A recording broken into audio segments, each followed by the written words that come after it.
Good morning students. आज हम अध्ययन करेंगे व्हाट इज माइक्रोबायोलॉजी। माइक्रोबायोलॉजी या सूक्ष्म जीव विज्ञान क्या है। तो सूक्ष्म जीवों का अध्ययन करना ही माइक्रोबायोलॉजी कहलाता है। स्टडी ऑफ माइक्रोब्स और micro organism is called microbiology. Microbes or microorganisms are minute living things that are usually unable to be viewed with the naked eye. अब माइक्रोब्स क्या होते हैं? सूक्ष्म जीव ऐसे जीव जिनको अपन ऐसे जीवित सूक्ष्म वस्तुएं हैं या जीव जिनको अपन नेक्ड आई की सहायता से देख नहीं सकते, वो कहलाते हैं आपके सूक्ष्म जीव। अब ये सूक्ष्म जीव कौन कौन से हैं? What are the some examples of microbes? तो आपके सूक्ष्म जीव हैं बैक्टीरिया, जीवाणु, fungi, protozoa, algae, viruses and some are parasites like helminths वगैरह। ये सभी सूक्ष्म जीवों के अंतर्गत आते हैं। अब ये सभी सूक्ष्म जीव हैं वो पैथोजेनिक नहीं होते हैं, इनमें से कुछ ही पैथोजेनिक होते हैं। बाकी 99% जो आपके सूक्ष्म जीव हैं वो बेनिफिशियल होते हैं। Micro organisms are good for us, beneficial, like many species play important role for the production of antibiotics and foodstuffs. बहुत सारी एंटीबायोटिक बनाने के लिए और प्रोड्यूस करने के लिए हम माइक्रोब्स को यूज़ करते हैं।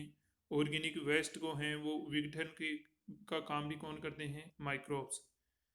इंडस्ट्रियल केमिकल्स जैसे एल्थाइल अल्कोहल हैं, एसीटोन हैं, ये सब भी किसके द्वारा बनाए जाते हैं? माइक्रोब्स के द्वारा। जैसे फर्मेंटेड फूड हैं, आपके वाइन हैं, चीज़, पनीर हैं, ब्रेड हैं, ये सब किसके द्वारा बनाए जाते हैं? माइक्रोब्स का यूज़ करके ही फर्मेंटेशन टेक्नोलॉजी के द्वारा बनाए जाते हैं। इस प्रकार सभी माइक्रो ऑर्गेनिजम्स या सूक्ष्म जीव हैं वो हानिकारक नहीं होते हैं। केवल जो टोटल माइक्रोब्स होते हैं उनका 1% माइक्रोब ही पैथोजेनिक होते हैं, डिजीज कोज करते हैं। बाकी 99% माइक्रोब्स हैं वो बेनिफिशियल होते हैं, यूजफुल और विभिन्न प्रकार के कामों में आते हैं।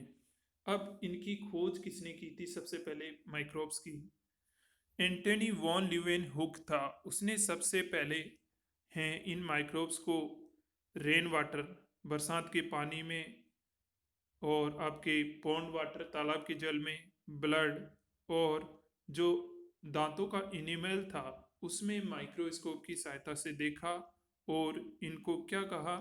एनिमल क्यूल कहा। और उन्होंने अपने जो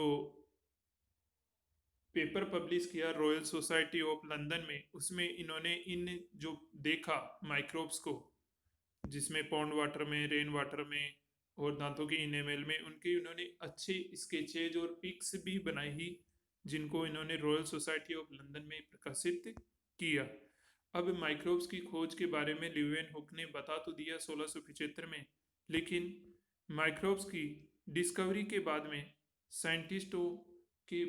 साइंटिस्टों के ये हो गया कि भाई ये माइक्रोब होते हैं, कि जैसे गंदे पानी में भी हैं, बरसात के जल में भी हैं, आपके तालाब के जल में भी हैं, दांतों के इनेमल में भी हैं, ये माइक्रोब्स पाए जाते हैं। लेकिन इनका ओरिजिन कैसे होता है?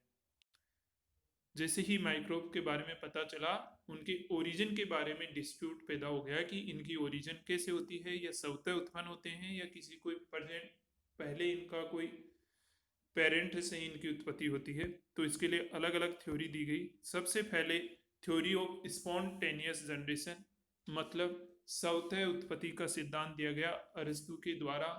और अरस्तु ने कहा कि किसी भी सूक्ष्म जीव की उत्पत्ति है वो अचानकली, सडनली होती है, किसी पूर्व में विद्यमान जीव के द्वारा नहीं होती है। और इसके लिए एक एक्सपेरिमेंट किया वॉन हेलमंट नाम के साइंटिस्ट ने, और उसका साथ साथ में जॉन निदम नाम के एक आयरिश प्रिस्ट थे, उन्होंने भी माइक्रो ऑर्गेनिजम्स की उपस्थिति देखी किसमें, मीट और मीट को जो अंदर प्रोटीन पाई जाती है उसका विघटन कर दिया गया।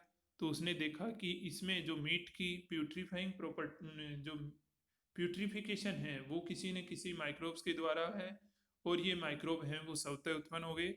इसके अतिरिक्त जो आपका वॉन हेलमेंट ने है वो क्या किया कि एक डर्टी शर्ट लिया और उसके अंदर गेहूं के दानों को रख दिया 21 डेज के लिए।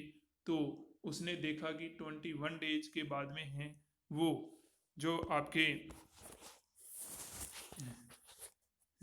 चूहों की उत्पत्ति है वो गंदी शर्ट के अंदर है वो अचानक हो गई।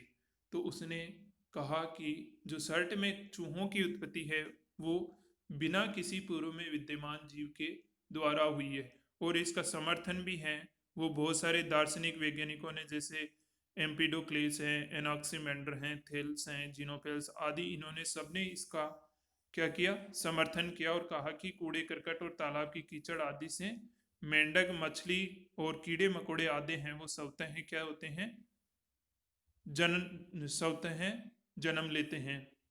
बाद में इस थ्योरी को जो स्पॉन्टेनियस जनरेशन है या स्पॉन्टे ए बायोजेनेसिस थ्योरी, इसको रिजेक्ट कर दिया गया।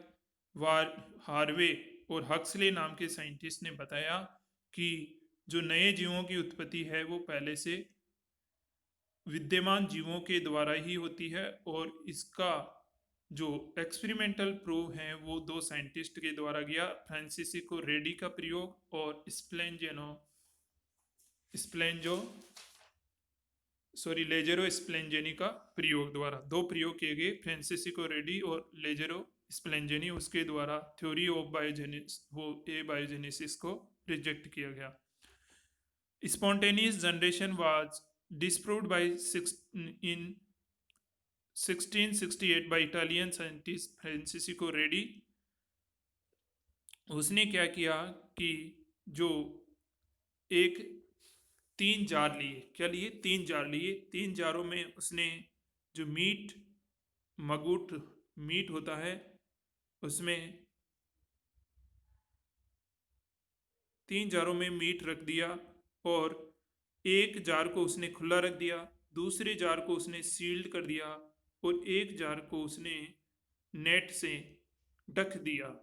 तो उसने देखा कि कुछ दिनों बाद में जो ओपन जार था, खुला जार, उसमें मगुट जो कि लार्वा का डेवलपमेंट, मक्खी के लार्वा का डेवलपमेंट हो गया, और जबकि जो सील्ड जार था उसमें किसी प्रकार के लार्वा का निर्माण नहीं हुआ, मक्खी का निर्माण नहीं हुआ, और जो नेट से ढका हुआ था उसमें भी जो मगुट का लार्वा का डेवलपमेंट हो गया। तो उसने निष्कर्ष निकाला कि जो खुला जार और नेट से ढका हुआ जार था उसमें क्या किया कि उसमें मक्खियों वगैरह ने अंदर प्रवेश किया, और उसमें उसने अपने अंडे दिए जिनसे लार्वा का निर्माण हुआ, और वो लार्वा धीरे धीरे है वो नई मक्खियों में विकसित हो गया, जिससे कि नए जीवों की उत्पत्ति हुई।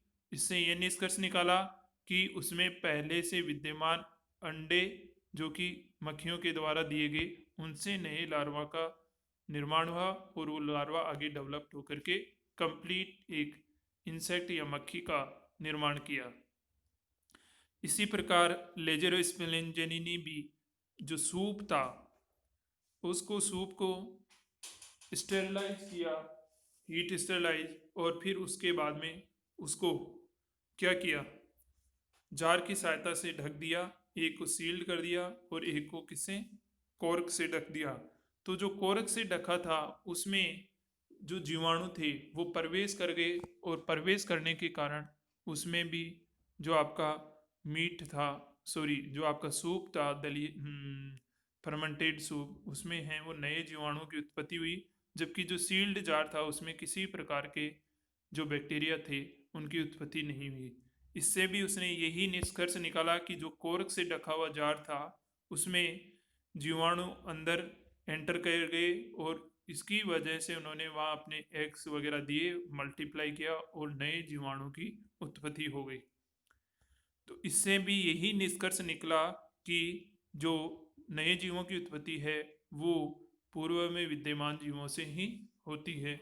इसके बाद में लास्ट ने जो एक्सपेरिमेंटली प्रूव किया थ्योरियोजेनेसिस, वो सॉरी थ्योरी ऑफ बायोजेनेसिस को, वो सपोर्ट की गई लुई पास्चर के एक्सपेरिमेंट द्वारा।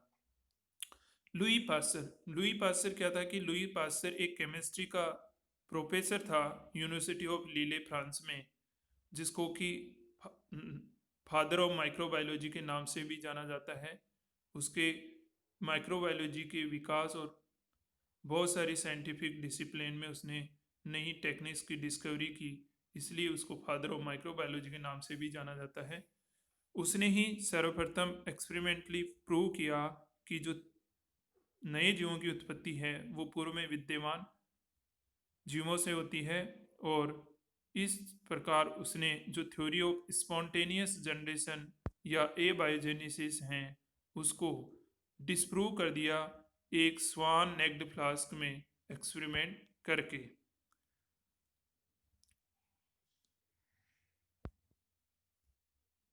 जब उसने एक स्वान नेक्ड फ्लास्क लिया तो उसमें जब उसने एक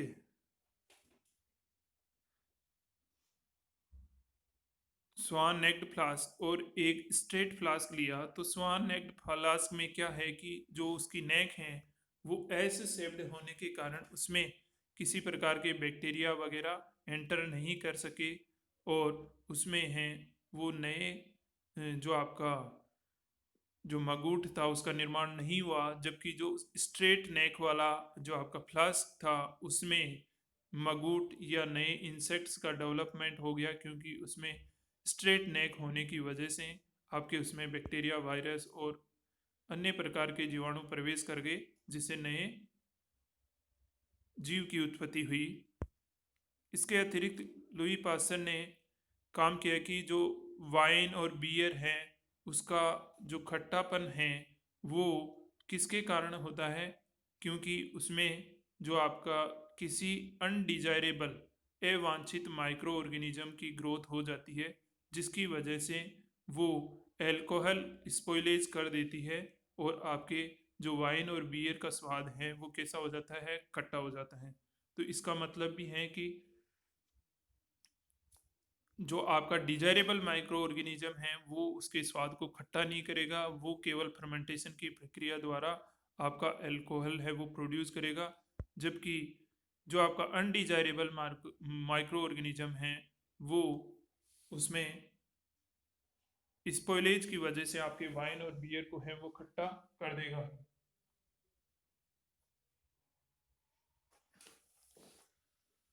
He showed that wine did not spoil if it heated to 50 to 60 degree for a few minutes. This method is called.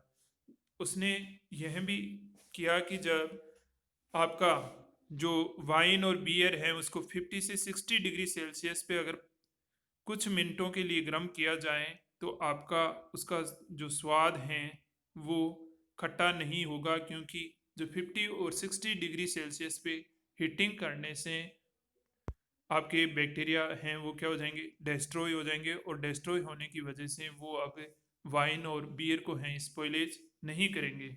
और ये मेथड है वो क्या कहलाती है, पास्चुराइजेशन, जो कि अब आजकल जो आपका मिल्क है वो भी पास्चुराइज्ड मिल्क आता है। उसका मतलब भी यही है कि उसको सबसे पहले 50 से 60 डिग्री सेल्सियस पे है उसको गर्म किया जाता है, जिससे उसमें किसी प्रकार का माइक्रो ऑर्गेनिज्म प्रेजेंट हो वो नष्ट हो जाए और दूध है वो खराब नहीं हो।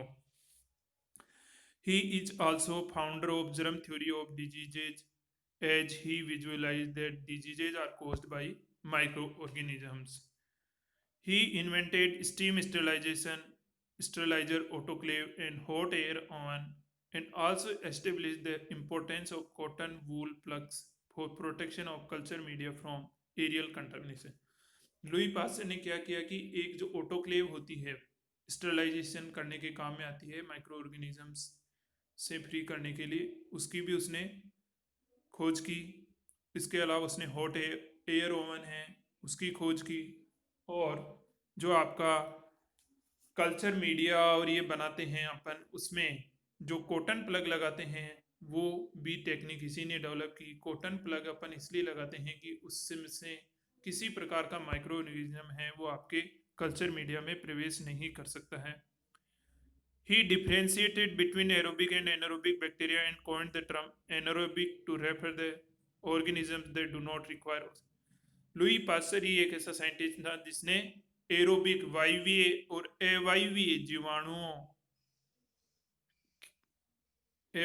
जीवाणुओं में विभेद स्पष्ट किया और अवायवीय शब्द है वो दिया उन ऑर्गेनिज्म के लिए जिनको अपनी ग्रोथ के लिए ऑक्सीजन की रिक्वायरमेंट नहीं होती है।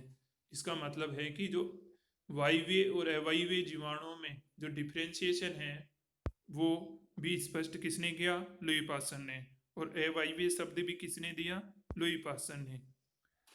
इसके अतिरिक्त लुई पास्चर ने जो सिल्क वर्म डिजीज करता है आपका एक प्रोटोजोवन जिसका नाम है पेब्रिन, यह सिल्क वर्म है वो सॉरी प्रोटोजोवन है वो सिल्क आपके उसमें डिजीज करता है पेब्रिन,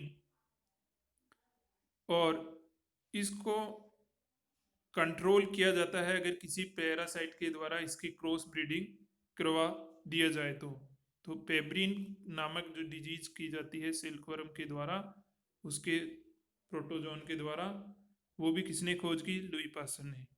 इसके अलावा किसी भी जो माइक्रो ऑर्गेनिज्म है उसको एटीन्यूएट करना, मतलब उसको माइल्ड कर देना जिससे वो डिजीज तो कोज नहीं कर सके लेकिन वैक्सीन की प्रक्रिया में काम में ले जा सके।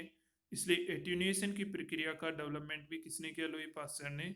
ही developed the process of attenuation during his work on chicken cholera in fowls. He found old cultures would not kill the animals as fresh culture did. This attenuation is now used in protective vaccination against diseases. Louis Pasteur also worked on the anthrax disease that is found in cattle and sheep that is caused by a bacterium. He cultivated anthrax organism in sterile yeast water and showed that these cultures can produce diseases when inoculated into healthy animals. और उसने ये भी prove किया कि जब इनको culture करके किसी हेल्दी एनिमल के अंदर अगर इंट्रोड्यूस किया जाता है तो उसमें ये डिजीज कोज करते हैं। He developed a leaf attenuated anthrax vaccine by incubation at 40 to 40 degrees Celsius which protects animals against anthrax. उसने जो एंथ्रेक्स बैक्टीरिया है उसको एट्यूनिएट करके एक वैक्सीन डेवलप की, जो वैक्सीन है वो एनिमल्स को नए एंथ्रेक्स डिजीज से प्रोटेक्ट करने में क्या था? सहायक था। मतलब उनमें इम्यूनिटी डेवलप कर दी है उन्होंने एंथ्रेक्स की वैक्सीन बनाने की, वो काम भी आपके लुईस पास्चर ने किया था। इसके बाद में रॉबर्ट कोच हैं, वो एक जर्मन डॉक्टर थे जो बाद में प्रोफेसर बन गए, director of institute of infective disease at Berlin. किस इंस्टीट्यूट के प्रोफेसर बन गए? Disease director of institute of infective diseases at Berlin. He perfected many bacteriological techniques and is known as father of practical bacteriology. अगर आपको पूछा जाए question की father of practical bacteriology कौन है तो वो कौन है? Robert Koch. Robert Koch discovered rod-shaped organisms in the blood of animals that died of anthrax. He experimentally obtained the anthrax organisms in pure culture on a depression slide by inoculation of infected blood into the aqueous humor of a bull's eye. He observed multiplication of bacteria in spore formation. He injected these spores into mice and produced the disease. आपको पूछा जाए कि जो pure culture की technique है, जीवाणुओं को सबसे पहले प्योर कल्चर की टेक्निक किसने दी, या प्योर कल्चर के द्वारा जीवाणुओं को सबसे पहले किसने प्राप्त किया? तो रॉबर्ट कोच ने, जिसने एंथ्रेक्स के जीवाणु का सबसे पहले प्योर कल्चर किया था। इसके अतिरिक्त रॉबर्ट कोच ने स्टेनिंग टेक्निक डेवलप की, जिसमें बैक्टीरिया का है वो एक ग्लास स्लाइड पे बैक्टीरियल फिल्म बनाई जाती है, फिर उसका स्टेन किया जाता है एनिलील डाई की सहायता से, जिससे कि वो अच्छा है उसका कॉन्ट्रास्ट डेवलप हो सके और माइक्रोस्कोप में आसानी से उसका विजुअलाइजेशन हो सके।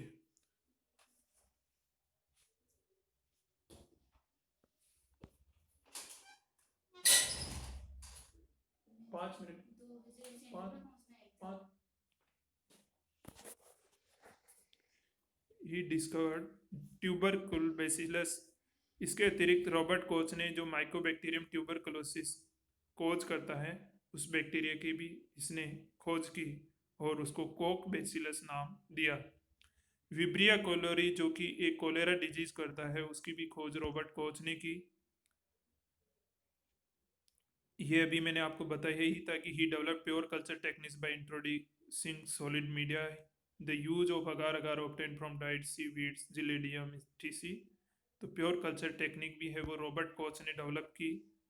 इसके अतिरिक्त जो कॉक ने है किसी भी बैक्टीरिया के लिए 4 इम्पोर्टेंट रोल, कि किसी भी बैक्टीरिया को आइसोलेट कर सकें, फिर उसको वापस प्योर कल्चर में प्राप्त कर सकें, और जब उसको वापस किसी ऑर्गेनिज्म में इंजेक्ट किया जाए तो वो वैसी ही डिजीज हो सके। इस प्रकार 4 नियम दिए जो कॉक पोस्टुलेट्स के नाम से जाने जाते हैं।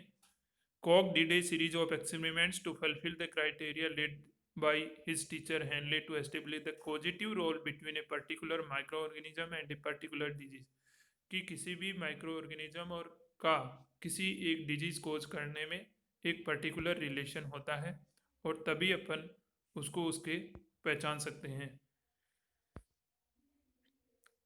A specific organism should be found constantly in association with the disease.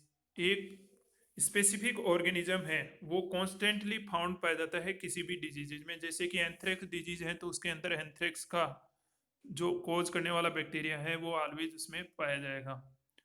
The organism should be isolated and grown in a pure culture in the laboratory. जो आपका ऑर्गेनिज्म है उससे डिजीज से आइसोलेट करना चाहिए, आइसोलेट किया जा सकता है और प्योर कल्चर में ग्रो किया जा सकता है लेबोरेटरी कंडीशन में। द प्योर कल्चर वहन इनोकुलर। अब इस प्योर कल्चर को अगर अपन किसी हेल्दी ससेप्टेबल एनिमल में इंट्रोड्यूस करें तो उसमें वैसे ही लक्षण उत्पन्न होने चाहिए जैसे कि अपन ने इसको आइसोलेट करने से पहले उस ऑर्गेनिजम्स में ये शो कर रहा था। From the inoculated animal the microorganism, जब अपन ने उसको दूसरे हेल्दी किसी ऑर्गेनिज्म में या एनिमल में इंजेक्ट किया तो उससे ऐसे के ऐसे ही वापस ये आइसोलेट किया जाना चाहिए प्योर कल्चर में। तो ये चारों हैं वो कोक पोस्टुलेट के नाम से जाने जाते हैं। ये हैं को pathogen must be present in a disease side. जैसे आपका भेड़ है उसमें कोई डिजीज हो गया तो उसमें ये प्रेजेंट है, फिर उसको आइसोलेट किया प्योर कल्चर में। आइसोलेट करने के बाद में अपन ने इसको माइस में इंजेक्ट किया तो उसमें भी ये डिजीज कोज कर रहा है, और उससे फिर वापस इसको री आइसोलेट कर लिया। जोसेफ लिस्टर, इस ये फादर ऑफ एंटीसेप्टिक सर्जरी के नाम से जाने जाते हैं, और इन्होंने लिस्टर ने जो कल्चर टेक्निक डेवलप की, और इन्होंने जो आपके ऑपरेशन प्रोसेस में, ऑपरेशन थिएटर वगैरह में जो ऑपरेशन की प्रोसेस में काम आने वाले जो इंस्ट्रूमेंट्स हैं उसको स्टरलाइजेशन करने की एक टेक्निक डेवलप की थी जोसेफ लिस्टर ने। अलेक्जेंडर फ्लेमिंग जो साइंटिस्ट थे उन्होंने हैं वो वैक्सीनेशन की प्रक्रिया जो आपके एंटीबायोटिक खोज की थी पेनिसिलिन की। सबसे पहले अलेक्जेंडर फ्लेमिंग ने एंटीबायोटिक पेनिसिलिन की। इसके अतिरिक्त 19 इससे पहले इन्होंने 1922 में लाइसोजाइम एंजाइम को एक्सट्रैक्ट किया था, और उसको देखा था कि जब लाइसोजाइम एंजाइम को से बैक्टीरिया को ट्रीट किया जाता है तो वो बैक्टीरिया की सेल वॉल को क्या कर देता है, डिग्रेड कर देता है। ये है आपका history and development of microbiology. Next class में अपन स्टडी करेंगे बायोफिल्म और कोरम सेंसिंग इन